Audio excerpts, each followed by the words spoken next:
Thanks everybody for joining us today for this presentation on Section 8 voucher discrimination in Vermont.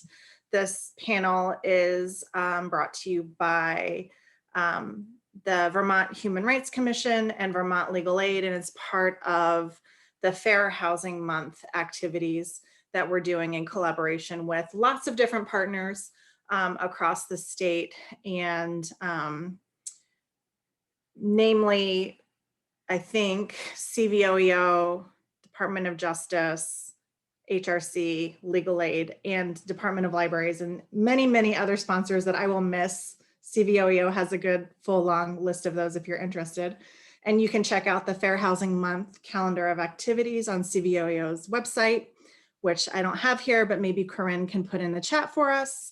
So today we're going to spend our time talking a little bit about the history of Section 8 vouchers, the law regarding discrimination around Section 8 vouchers, and then some things that you can do if you think that you might be discriminated against.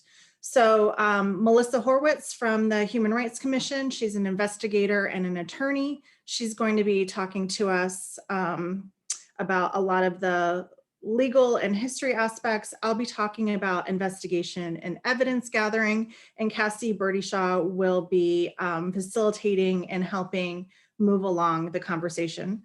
Before we get started, we're going to have Sean Thomas, who is the field director for the Vermont State Office of HUD. I think I got that title correct, but he can correct me if I'm wrong. He's just going to give us a quick little warm-up welcome before we get into it. So Sean, go ahead. Thank you, Devin. Yeah, I'm Sean Thomas. I'm actually the state director for HUD here in Vermont, and I welcome you all here today. Greetings from Secretary Fudge and the whole HUD family. Ending housing and discrimination is going to be a top priority of the Biden administration. Many Vermonters rely upon the Section 8 program to make better lives for themselves and for their families, and barriers that get in that way need to come down. This workshop that you're attending today serves a very important educational role for our state, because the more we educate, the more we reach, the more we help. This is a fairly good state when it comes to housing discrimination, but we can and must do better. And your HUD team here in the state is here to help you. Besides myself, I have Katie McKelvick, who's a new staffer as a program analyst. It's the first time we've had a full functioning HUD office in quite some time. And I just want to end by thanking Vermont Legal Aid, the Human Rights Commission, and CVOEO, and the many other partners who are putting this on today.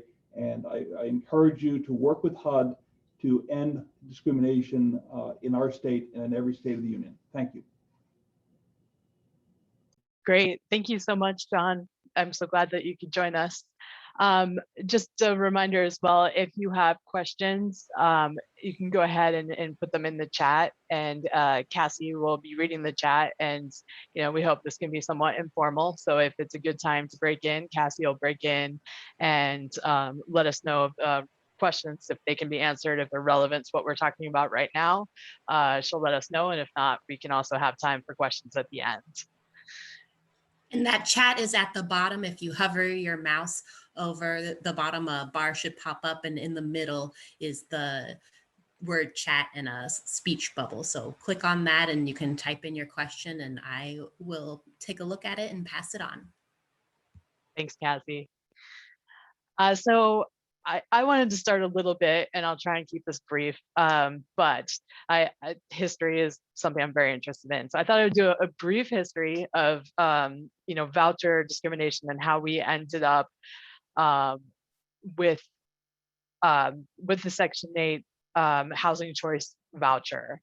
So basically, I think a lot of people are probably aware that originally, we've had public housing, back since probably the 30s. But it became like in the 70s and 80s that we had a lot of high-rise towers, and there was public housing was very condensed, and there was a lot of poverty associated with that type of public housing.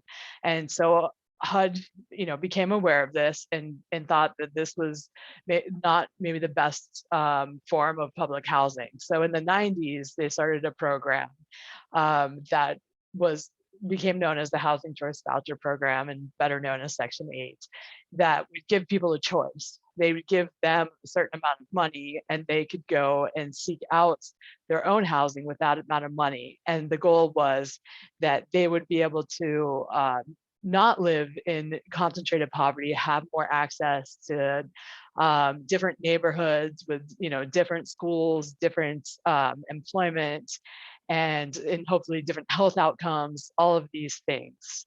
So they started knocking down the towers and began giving out these vouchers where people could go use these with private landlords. So that the program changed significantly, and people ended up with these vouchers that they could go out and use. As I'm sure many of you are aware, it's really hard to get vouchers. There are a lot of people want them. They are really helpful. Another issue is that they can be difficult to use.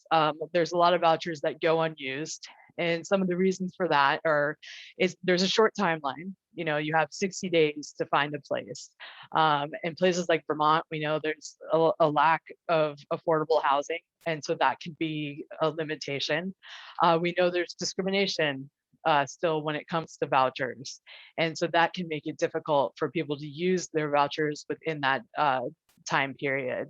And there's also, there's steps that landlords and tenants have to go through to verify the ownership of the property and the safety inspections that have to happen before someone can move in. So those are all things that are just challenges to using vouchers. But what we're going to focus on today is the discrimination part of it and how that makes it difficult to use the vouchers. So let's just start off generally, what is fair housing? Make sure we're all on the same page. So fair housing is the right to equal opportunity and housing choice, and the right to rent or buy a dwelling free from discrimination. Like I just touched on earlier, we know, where you live is really important to your life. It can be whether you can find stable employment close to you, or whether you have to, find transportation and ways to get to work. Whether, there's good schools, there's good parks, whether there's a grocery store close by or not, and just overall health and well-being. So it's very important to all of us where we live, and we should all be able to have access to the housing that we want to live in. So if we're talking about discrimination, we first have to look at who is protected from discrimination. So what are the protected classes?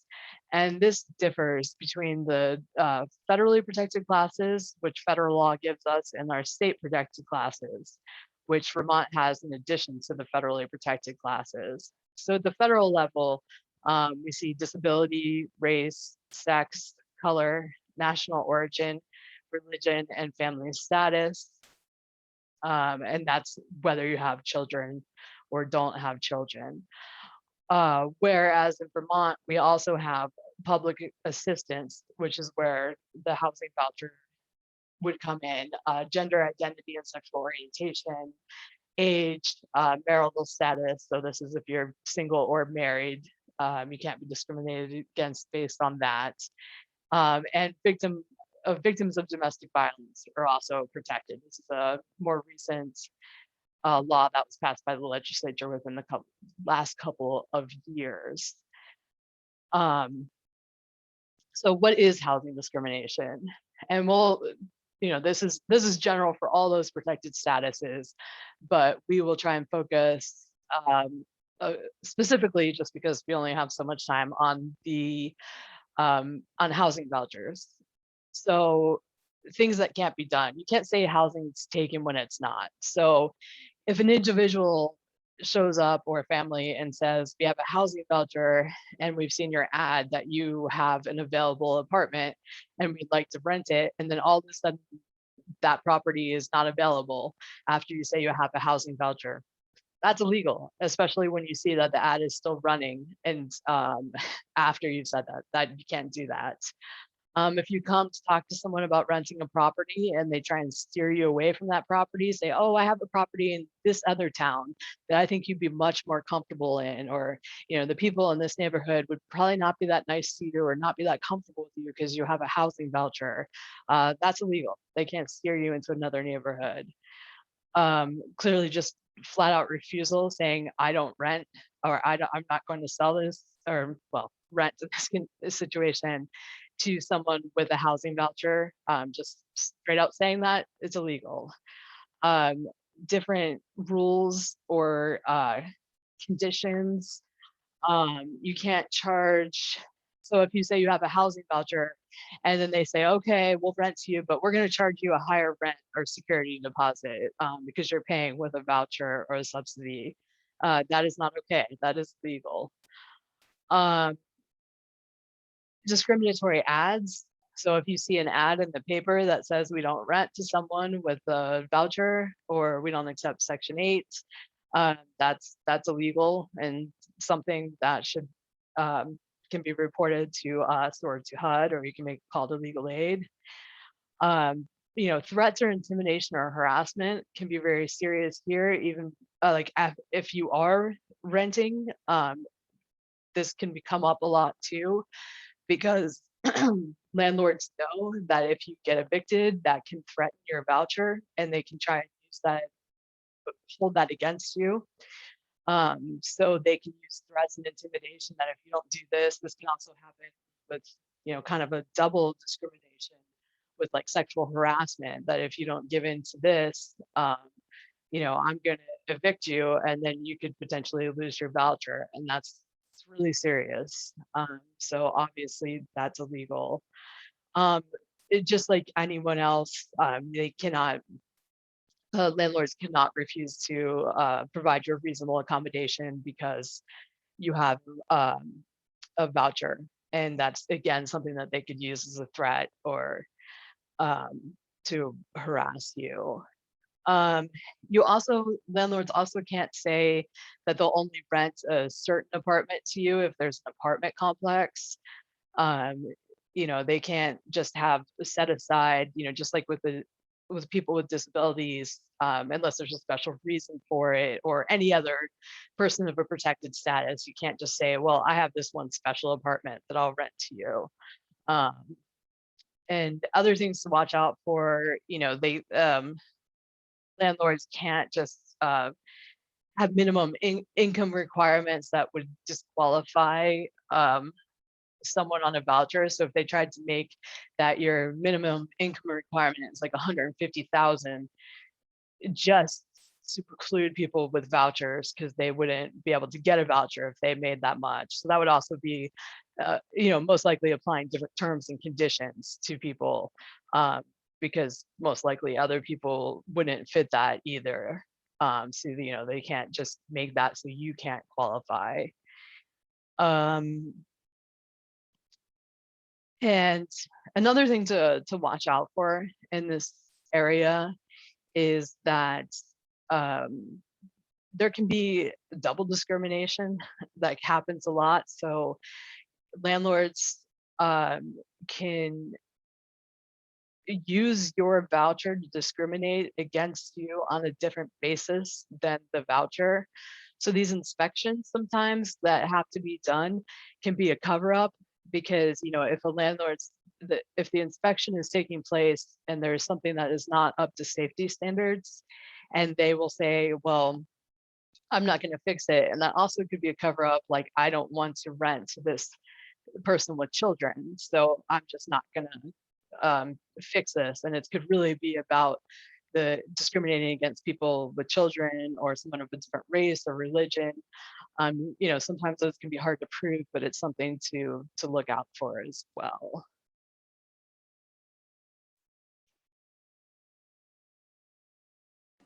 Can you actually go to the next slide? I accidentally flipped them. Yeah, that one. Thank you. So I realized at the beginning of this, I forgot to introduce myself. So I guess I'm gonna do that now. My name is Devin Ayers. I work at Vermont Legal Aid in the Housing Discrimination Law Project. My primary job there is investigating and gathering evidence for housing discrimination complaints. I also do support cases that our attorneys bring against landlords. So I'm just going to talk a little bit about what should you do if you suspect someone is discriminating against you? What are the steps that you need to take? So first of all, it can be really, really tricky to know if this is happening to you. So we always want to advise people as you're going through the housing search process, with every search that you're doing, document what you're doing, particularly if you're in a group that is discriminated against frequently. So if you're a voucher holder, you're discriminated against frequently.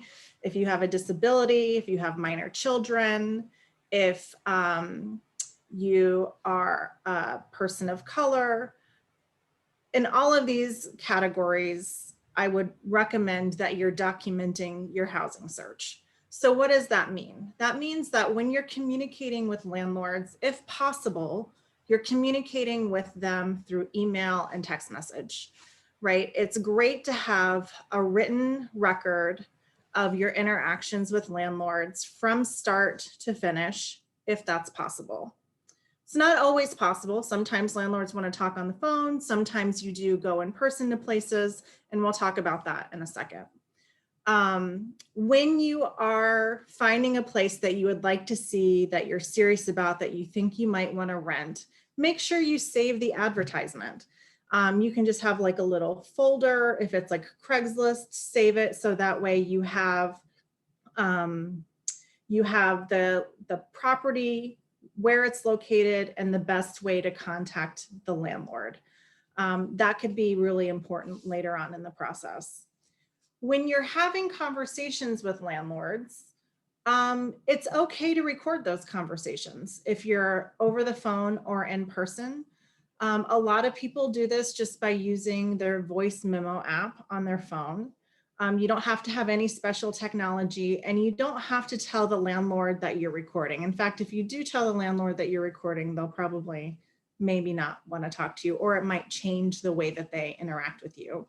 So, you know, if we want to get an accurate picture of what the landlord's practices are, it's okay to do that. Vermont is a single party recording state. You don't need to have permission. If the interaction is in person and unrecorded, we always recommend that as soon as it's over, you go back and you write down whatever happened as soon as you can. Include information like the property address, the time of day, the date, the name and contact information of anybody else who was there, and what happened. You know, it's a good practice to do this, even if you're not sure of what's going on. You might not have a clear picture that discrimination is happening to you, but the more that you get into the habit of just documenting every step of the process, if you get to the end of that and you feel like, you know what, something was not right about this landlord, or that seemed really suspicious to me, then you have a written record that we can then use later to use as evidence. We can compare it to other people's interactions. And it just is better in terms of like people's memories are faulty, people don't always remember the date, or we have experiences pretty frequently where they don't remember the property address or the landlord's name. And so the more that you just are in the practice of writing these things down, the easier it's going to be if we need to bring a case later. So that's part of my job. So one thing that we do when we're discriminating, not when we're discriminating, I'm sorry, I'm not discriminating. When we're investigating whether or not a landlord is discriminating, is that we consider something called testing. So Legal Aid runs a whole program that is dedicated to investigating housing discrimination. What that looks like is we basically recreate the housing interaction, or we simulate a housing transaction. So for example, sorry, I'm just trying to find the right screen. For example, if there's an African-American who's being discriminated against, we might send out another African-American and a white tester. We'll send them with the same information, right? About who the landlord is, what the property is like. We'll give them really similar characteristics. So similar education, similar income, similar jobs, similar age, similar familial makeup, similar marital status. We try to make everything as similar as we can, except the thing that we think is happening with discrimination. And so we have people go out and try to rent these apartments and document what's happening to them, just like I suggested to you, from start to finish. And then we're able to compare what happened to the black tester and what happened to the white tester. So when we've done that, we've gathered credible, objective evidence that shows how the testers, black tester and white tester, are being treated. So that evidence is admissible in court, it's admissible in HRC proceedings, and it's really useful in terms of like helping us discover what is really happening with the landlord. And this is actually something that you can do yourself. So if you think you're being discriminated against, you can actually just have a friend call and say, hey, I'm really interested in this apartment, and see where it takes them. You don't need to have legal aid involved. You can do this yourself, document it yourself, and it's just as good as when I do it. And the more that you do things like that, the better you'll get at it, at like gathering the evidence. So when you do that, you want to make sure that the person is available to see the apartment, and you just take it as far as you can. Don't have people fill out fraudulent applications though. Just would like to point that out. Like don't fill out an application if you're not serious about renting it, and don't put false information on an application, even if you're pretending to be something else when you're looking for the apartment in the aid of your friend. So when you might need help with this is when there's something more going on than just voucher discrimination. So many people who have vouchers are also part of other federally protected classes, as Melissa said before. So many people have vouchers and a disability. Many people have a voucher and children, or voucher and are a person of color.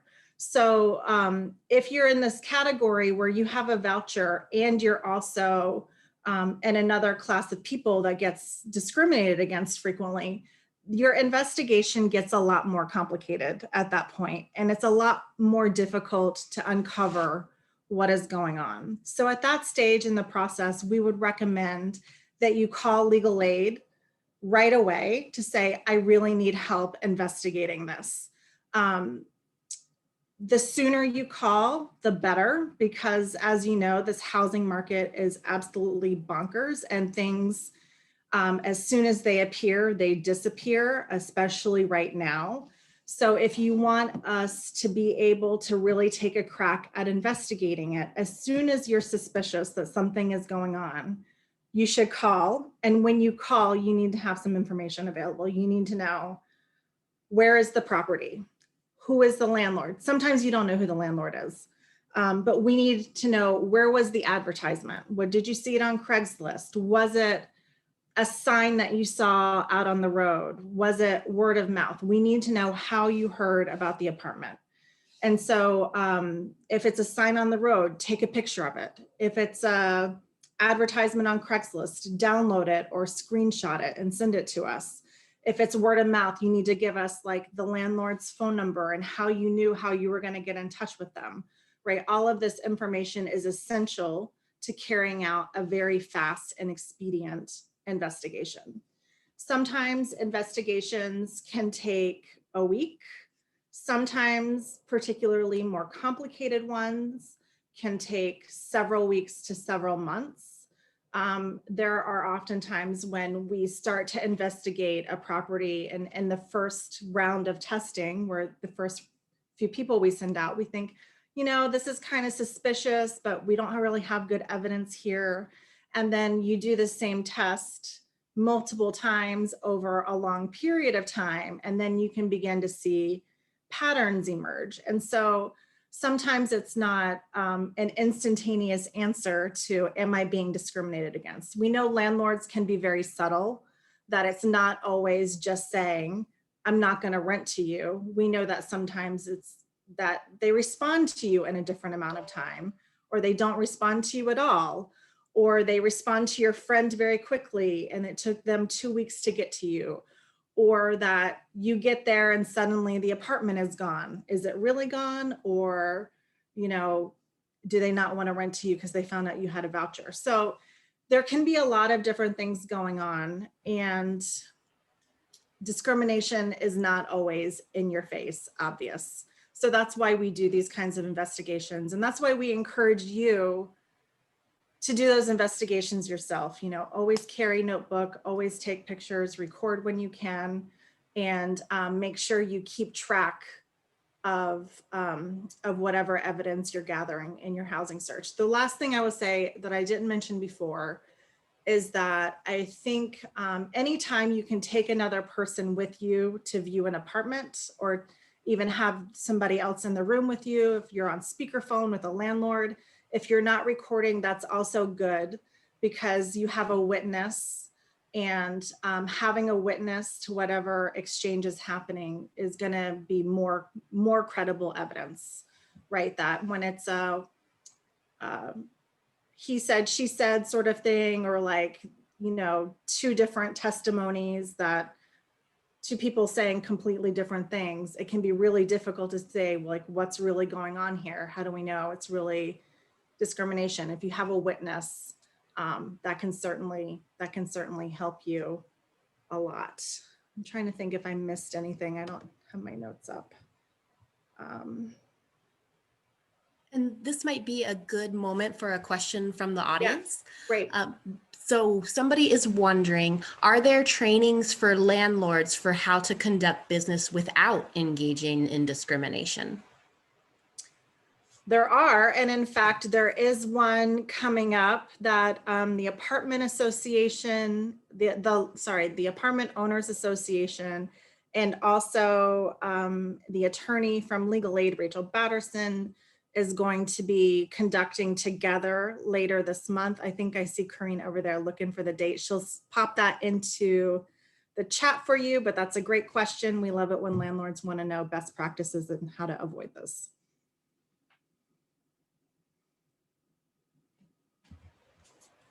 Great. And I think, Melissa, do you also have information and can tell us more about what someone who believes they've been discriminated against can do? Sure. Yeah. Following Devin's great information, once you have that information, or if you believe you've been discriminated against, you have two choices on where you can go. So you can go to the Human Rights Commission. Well, actually, probably three. You can also call HUD and file a complaint there. Oftentimes, they will refer it to the Human Rights Commission, although not always. Or you do have the option of filing lawsuits. I will speak to our process, and Cassie, please interrupt if I forget anything, because Cassie also is in our office and does the same thing that I do. Although the Human Rights Commission does focus on more than just housing.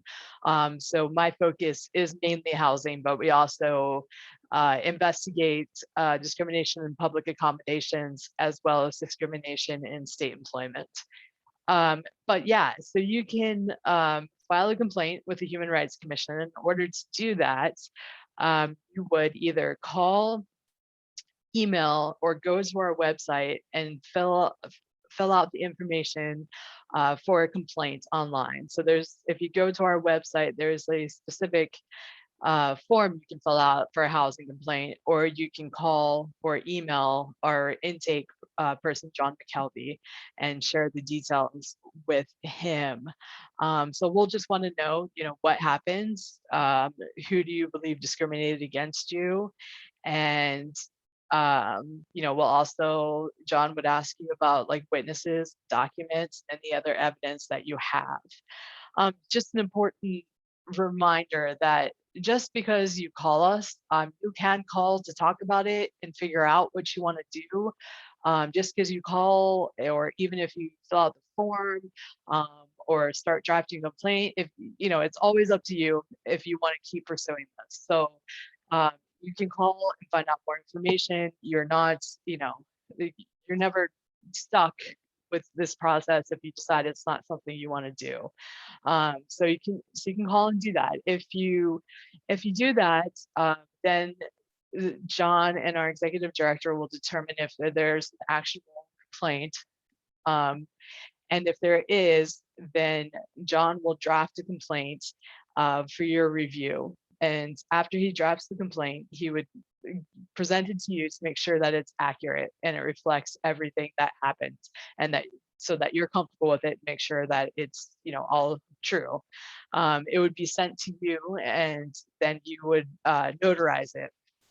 After that step, it would go to the respondent, so who you're alleging discriminated against you, and they would have 14 days to respond to it. In the meantime, an investigator would be assigned to the case. So that would be me, Cassie, or we have one other investigator. And so they would, whoever it is, would start researching the case and looking at it, reach out to you, and then after get a response from the respondent. We are required by statute to see if there's any way to resolve it. So we would initially talk to both parties and see if there's, what the complainant is looking for, and if there's any relief that they're seeking, and then talk to the respondent and see if there is. If there's not, then that's fine too. And we go on and investigate the case. And our investigations, we interview all relevant witnesses, we look at all relevant documents, we investigate the case until we think we've gathered all the information we need. If we haven't been able to resolve the complaint, the parties aren't interested in settling, we then draft what is called an investigative report, where we make a recommendation of whether we believe that there's reasonable grounds to believe that discrimination occurred or did not occur. That goes up to our executive director, who then approves or our report, our recommendation, or doesn't, and then we revise it. But once we agree, then we have a 5-member board of commissioners who ultimately makes the decision. So we have a hearing, and parties first can get the report before the hearing, and they can respond to the report if they like, but they don't have to. And then there's a hearing, and they can come to the hearing and mostly just respond to the report. They can't provide any new evidence at that point. So they can come and talk to the commissioners. After that, the commissioners vote if they believe that there's reasonable grounds that discrimination occurred or not. Once they make that decision, the investigators let the parties know. If they find that they believe reasonable grounds that discrimination has occurred, then it will go back to our executive director to try and resolve, to see if she can conciliate and resolve the complaint. If not, in many housing cases, we will then go to court, not all of them, but if no reasonable grounds are found, then that's it for the HRC, but the complainant can still take it to court if they should like to do so. Cassie, did I leave anything out? I think you covered it. So we do have another audience question, so I will share that with you all. So what if a Section 8 office notices a pattern? What can they do to advocate?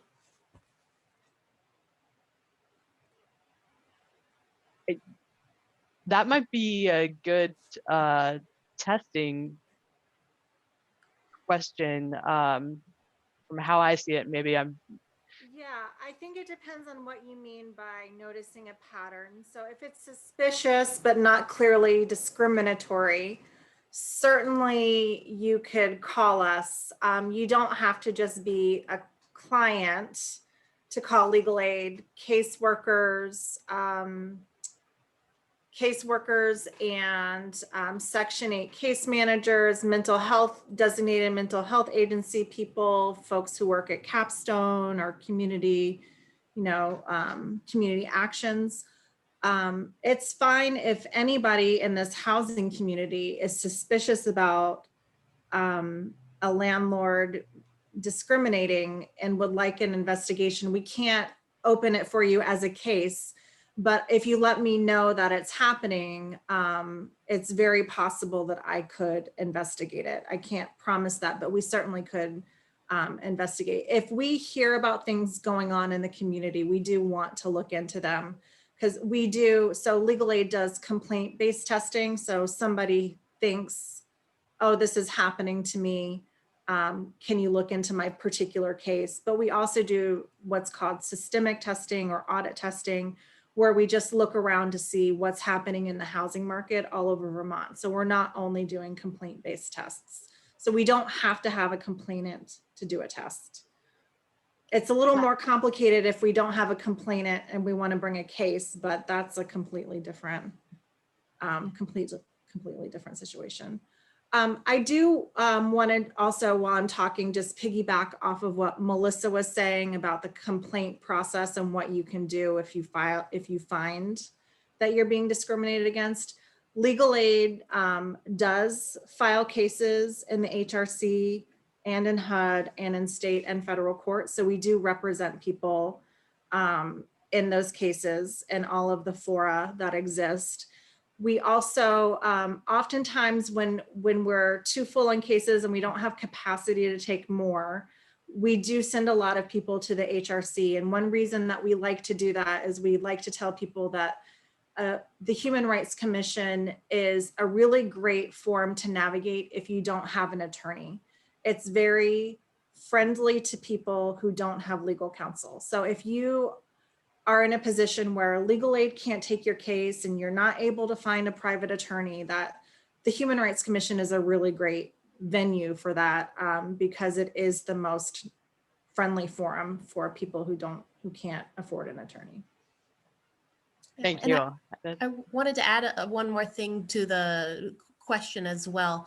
From the HRC perspective, it's definitely worth a conversation anytime you see a pattern like that or have a concern. You're more than welcome to bring it up with our intake or with us directly, and we can try to figure out where to route that or what can be done about it. The Human Rights Commission, we've been talking about individual cases and the investigations that we do, but the Human Rights Commission is also tasked with public policy work and trying to improve, the equality and the reducing discrimination throughout the state of Vermont. So we can also, even if it happens that the details don't work to bring a specific case or something like that, that can help inform our public policy work. And we can work on the issue one way or another. Definitely. I wonder if I can just add one other thing, which is to say that we know in Vermont that so much discrimination is happening all the time, and that sometimes there's a really big gap between what you sort of know and feel is happening and the evidence that we're able to gather to prove that it's happening. So I just want to take a minute to say that just because we didn't find the evidence, or just because we can't win in court or at the Human Rights Commission, doesn't mean that it didn't happen to you, and it doesn't invalidate your experience. I think, the justice system has limits, right? And we have big limits on the kinds of evidence we can collect and produce. And so that is a really big barrier to finding justice when you've been discriminated against. So I just wanted to make sure that that's clear to our participants, that whether or not we find the evidence, we honor and respect the experience that you are bringing with you when you talk to us about these things. And we have another question. When looking for housing, would it be best to mention Section 8 at the last possible moment? Yes. Yes, with any of these things, always get as far into the process as you can before there's a reason that a landlord might discriminate against you. Sometimes it's harder to do that than others. Sometimes you have no control over that, but where you have the control, disclose at the last possible minute. Don't lie. If a landlord asks you directly, you should tell the truth, because if you lie, you're not going to get the place.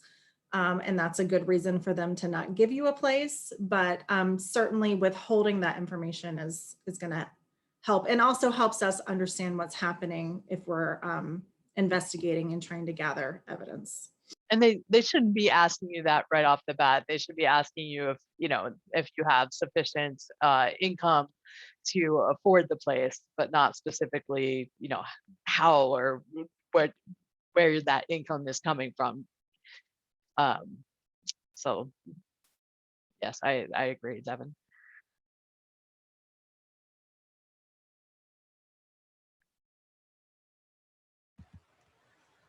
All right, I don't see any more questions at this time, but if anybody else has a question, feel free to add that in the chat.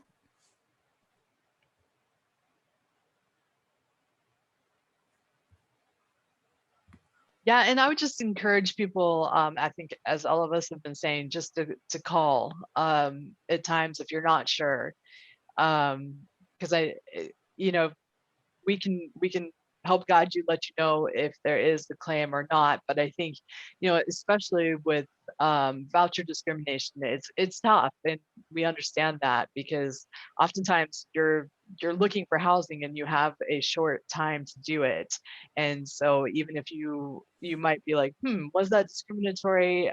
It's tough. We get that it's tough to find the time, but we try and make the process as easy as possible. And just, Devin pointed out, and I think it's important, that while you're welcome to have a lawyer, if you should want one at the HRC, you're in no way required to have one. So it's completely up to you. So I do see one more, it's a comment, not exactly a question, but I will read that to our moderators and see if you want to respond to that. So the audience comment is it, oh, great, it is phrased that way. My mistake. Is it legal to have to pay above what Section 8 says? During the pandemic, my rent was raised and I wasn't working. I was told that I had to pay or move.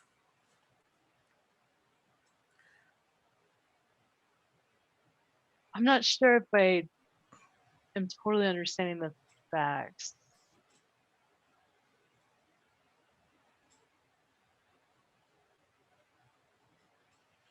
And if that audience member wants to maybe elaborate and type any more detail about what happened, and you can also always reach out to us individually and reach out to our intake if that might be easier.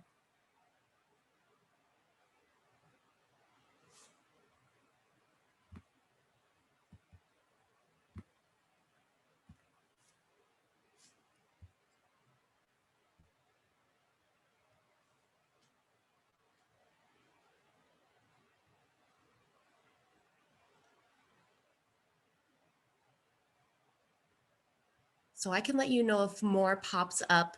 In the meantime, do you want to provide the contact information? Sure. And then I also wanted to see, Sean, did you have anything else that you wanted to add that we didn't cover?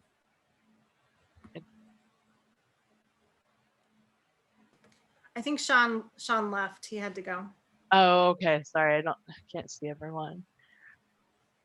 I think the question that is being asked in the chat is maybe looking for some specific individual legal advice, and maybe should be answered offline. And I think probably there's a little more information that is needed to answer it.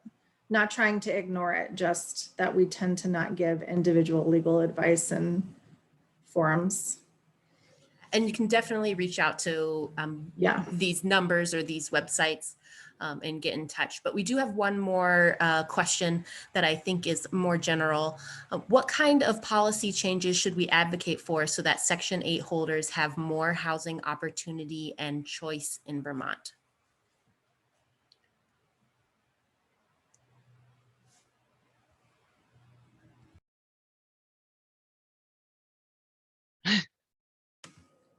Melissa, do you want to? I mean, I think it does start with Vermont doing more to create affordable housing. And I mean, I think that is something that a lot of groups are looking to find creative solutions, because, you know, especially right now, we are just, I mean, if you look, I mean, there's such a shortage of housing, and the housing that is available, the cost of it is just skyrocketed. I mean, it's just impossible. But I know there's, you know, some creative solutions of, you know, trying to repurpose some of the buildings, housing stock that we have now into new forms. But I think that's where we have to start. Is, I mean, it's like it's just not there, the housing. I mean, I agree. I think we do need bricks and mortar, but I also think that there are like common sense policies that the state and municipalities could be taking. So Burlington has had an inclusionary zoning policy on its books for a lot of years.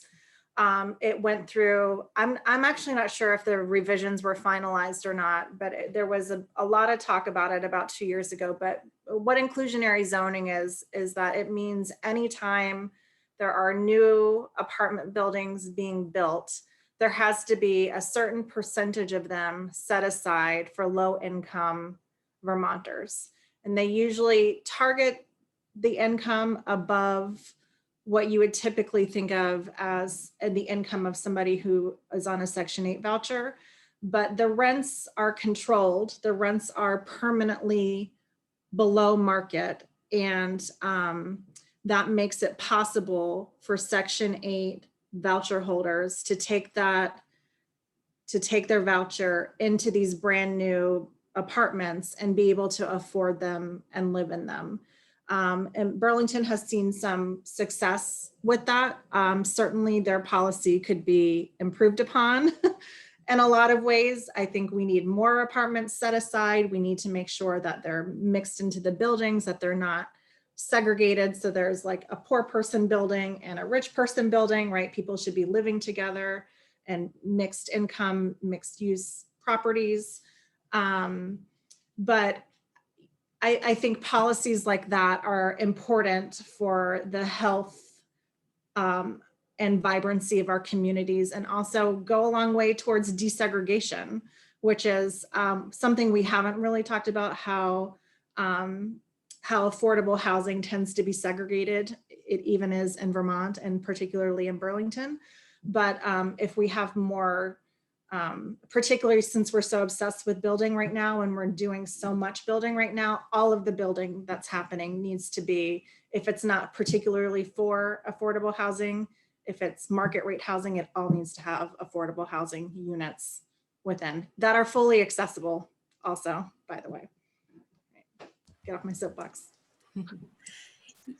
Yeah, I think, you know, sometimes education is a very small thing in comparison to some of the other policy changes that might be appropriate. I know I've had a case where a landlord was held accountable for Section 8 discrimination. And that particular landlord just had no idea that that was a law, that was, you know, something that he wasn't allowed to do. So I do also think, you know, while there are some existing platforms and opportunities for landlords to learn that information, that also just making that more widespread is helpful too. Yeah, definitely. Yeah, there are still quite a few people that will say that they did not know that they had to accept vouchers. And you know, you'll have that direct evidence come in and just say, I don't accept them. That's how I am. You know, I don't think it's worth my while. And, you know, and then you have to tell them, like, that's not a choice. So yes, I agree with Cassie. Education is key. This is my personal opinion and not that of, I know what you're gonna say. but I do think it also matters when tenants are organized, and that when tenants have power and when they exercise that power. Vermont is very imbalanced. Landlords have a lot of say. There are a lot of landlords in the legislature and in city councils and select boards all across the state. And, you know, tenants need to have more of a voice in that process. And so one way that that happens is not through, you know, filing a case. It happens through organizing and talking to your neighbors and getting together with people. So that's just as important as what we do.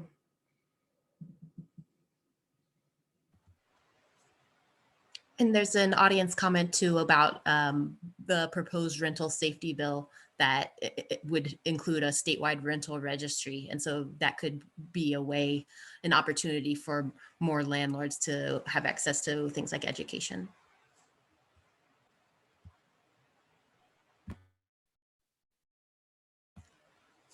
And that's all I see for now on our chat.